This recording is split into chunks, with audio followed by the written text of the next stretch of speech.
디자이너로서 세계 3대 디자이너 어워드인 레드닷 IFIDA 디자이너 어워드를 수석권을 했습니다. 약 10개 정도 넘는 수상을 했던 것 같고요. 뭐 기술 특허, 디자인 상표권 뭐 이렇게 합쳐서 30건 정도 이제 지식재산을 보유를 하고 있습니다. 안녕하세요. 저는 주식회사 이디언 대표 이현택이라고 합니다. 이디언은 디자인을 기반으로 리빙 테크 쪽에서 창의적인 아이디어 제품들을 만들어서 판매하고 있는 회사입니다.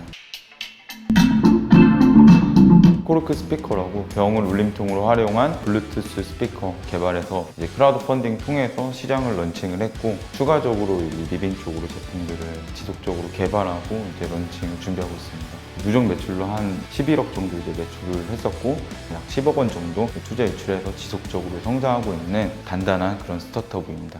디자인을 선택하게 된 계기는 미술 되게 잘했어요. 초등학교 때도 제가 파주시에 살았었는데, 파주시에서 항상 그 자운서원 율곡이 그림 그리기 대회를 하는데 거기서 항상 1등을 했었거든요. 아버지가 뭐 그렇게 하지 말라고 해서 공부를 주로 하다가 대학을 못 가고 이제 군대에 가게 되는데, 무엇을 할까 이렇게 생각을 하다 보니까 제가 잘했던 분야들이 수학, 과학, 미술 이 정도 분야였어요. 그래서 그걸 놓고 이제 군대 고참이나 후임들에게 막 물어보니까 디자인이 적합한 것 같다 이렇게 말해서, 그때부터 이제 디자인에 대해서 알아봤고, 전역 후에 이제 대학에 진학해서 디자인 전공을 하게 됐습니다. 대학교는 좀 쉬웠던 게 다들 이제 목표가 대학교였던 것 같고, 저는 거기서 또 더 배우고 싶었던 것 같아서 수석을 하면서 장학금도 받고, 근데 이제 3학년 처음 되면서 본인이 하고 싶은 걸 해봐라 이렇게 말씀하세요. 근데 그게 너희들이 평생 하는 카테고리가 될 수 있다. 예를 들어 산업 디자인에도 뭐 카메라가 있고 냉장고가 있고 공기청정기가 있고 엄청 많잖아요. 그러면 이제 그때부터 처음으로 고민을 하기 시작합니다. 무엇을 할까? 교수님 분명 중요하다고 했는데 내가 선택을 하면 그 길로 갈 확률이 크다고 했는데, 저도 이제 고민을 하다가 쉽게 디자인할 수 있는 것들 중에서 이제 스피커가 있었는데 분해된 것들 여러 개가 있어가지고 한번 해볼까 하고 이제 연구를 하다가 패키지가 너무 예뻐서 빈병 같은 걸 많이 모아놨었어요. 집에 화장품병이나 뭐 코카콜라 막 리미티드 에디션 병 같은 거, 거기다 딱 해보니까 이게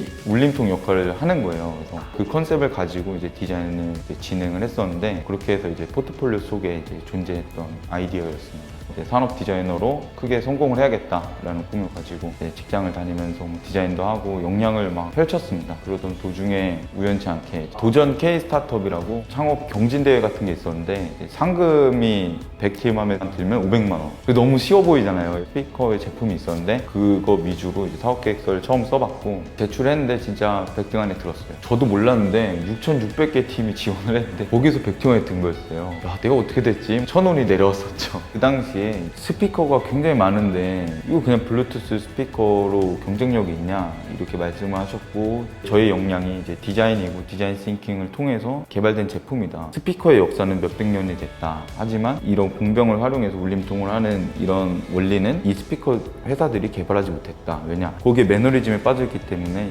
디자인적 시선으로 바라봤을 때는 새로운 제품들을 만들 수가 있다. 그래서 이 스피커가 끝이 아니라 다른 영역의 제품들도 디자이너의 관점에서 디자인 싱킹으로 아이디어가 나온다면 분명히 새로운 카테고리의 그런 프로덕트들이 나올 수 있다라고 가능성을 어필을 했고, 그 다음 포트폴리오들도 몇 가지를 제시를 하니까 여기는 이제 스피커 회사가 아니라 이런 디자인 싱킹에 관한 창의적인 회사다라고 평가를 해주셔서 높게 평가를 받았었습니다. 500만 원 받고 그만두려고 했는데 갑자기 또 뭐 고득점을 받으면서 뭐 우승 후보팀 이렇게 되는 바람에 탑10 안에 들면 또 3천만 원을 준다는 거예요. 열심히 컴페티션에 참가를 해서 탑10 안에 들어서 결국 이제 3,500만 원의 상금을 받았어요. 그래가지고 이제 가족들하고 이제 상의를 하다 보니까 퇴사하고 바로 창업을 시작하게 됐습니다. 처음에는 굉장히 라이트했습니다. 왜냐면 둘이서 시작했기 때문에 비용이 그렇게 크게 많이 들진 않았었고, 이 제품을 뭐 100명, 200명, 1000명 사용했으면 좋겠다라는 개념이었습니다. 그래서 크게 홍보하기보다는 제품을 팔 수 있는 마켓을 열고 판매를 진행을 쭉 하고 있었는데, 이제 우연치 않게 이제 멕시코에서 저희 제품을 크라우드 펀딩 플랫폼을 통해서 보고 이제 연락이 왔었습니다. 수출이란 걸 해본 적이 없었기 때문에 되던 대로 막 답변을 하는데, 저희도 모르니까 이제 견적서를 보냈는데 그 제목이 코테이션에 대한 인보이스였어요. 그래서 한 이틀 뒤인가 있다가 갑자기 은행에서 전화가 오는 거예요. 달러가 막 몇만 불이 들어왔다고. 아니 그럴 리가 있냐고. 그랬더니 추적을 해보니까 이제 그 회사인 거예요. 그래서 메일로 이거 돈을 보내면 어떡하냐, 아직 배송비랑 이런 것들이 안 끝났다. 그러니까 너가 인보이스 보내지 않았냐. 그래서 돈을 보낸 거예요. 그때 처음으로 이제 제품 2,000개 정도를 멕시코 코카콜라에 수출하게 됐는데 굉장히 좋았나 봐요. 근데 이제 또 미국에서도 막 문의가 오고 호주, 일본 막 이런 데서 문의가 와가지고, 아 이건 뭐 딴 나라에 세계에도 이제 제품을 알릴 수 있겠다 그래가지고 여러 나라를 돌아다니면서 박람회도 참가를 하고 뭐 전시를 통해서 하고 해서 이제 열심히 영업 활동을 진행을 했었습니다. 이제 우리나라에서는 갤럭시 노트 10 작년에 이제 런칭하면서 사은품으로도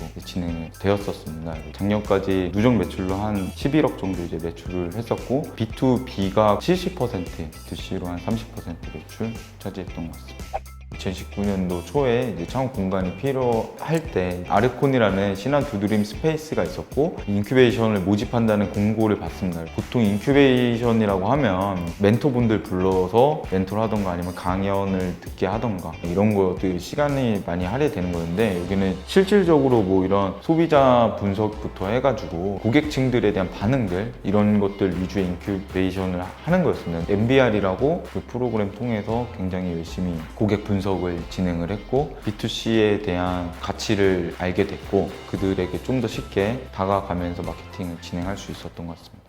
디자인에서 배우는 것이 모양만 만드는 것이 아니라 이런 스토리라든지 여러 가지 아이디어, 창의적인 요소들을 스터디를 하게 되고 그것을 또 표현할 수 있는 능력이 있습니다. 그에 비해 창업으로 성공하신 분들은 굉장히 적다고 저는 생각을 하는데 디자인과 머니 이런 것들을 융합을 해서 스터디를 한다고 하면은 저는 충분히 훌륭한 스타트업들이 많이 나올 거라고 생각을 하고 있습니다. 코르크 스피커를 처음에 그렇게 개발을 했기 때문에 그 다음부터는 저희가 마켓으로 접근을 해서 카테고리를 정했습니다. 예를 들어 지금 이제 막 런칭하려고 하는 디지털 디퓨저 제품인데 향을 실시간으로 바꿀 수 있는 제품이에요. 초개인화로서 기분에 맞춰서 나와 맞는 이제 향을 계속 리프레싱 할 수 있는 그런 제품인데 그 향이라는 카테고리를 정할 때 저희가 하고 싶어서가 아니라 G마켓 판매 순위 그리고 삼성경제연구원의 리서치 데이터 전 세계의 리서치 데이터를 보고 2018년도에 제일 성장률이 높은 매년 가파르게 올라간 카테고리가 향에 대한 카테고리였습니다. 그 카테고리에서 디자인 싱킹을 도입해서 이런 프로덕트나 서비스들을 나열을 하였고 거기서 단점들을 보완해서 세상에 없는 이런 제품들을 만들게 되었는데 앞으로는 트렌드에 맞는 그런 리빙 공간에서 사람들에게 더 행복과 만족을 줄 수 있는 제품과 서비스를 개발하기 위해서 계속 노력을 할 거고 저희의 목표라면 디자인 베이스의 유명한 회사들이 있어요. 다이슨 있고 뭐 일본에는 발뮤다라는 회사가 있는데 한국에는 이디언이 그들보다 더 유명한 회사가 되고 싶고 그들보다 더 나은 게 있다라고 보면 디자인과 기술뿐만 아니라 아이디어에 대한 부분들 상품에 대한 통찰력이 더 뛰어나다고 보고 더 좋은 회사로 발전되기를 희망해 봅니다.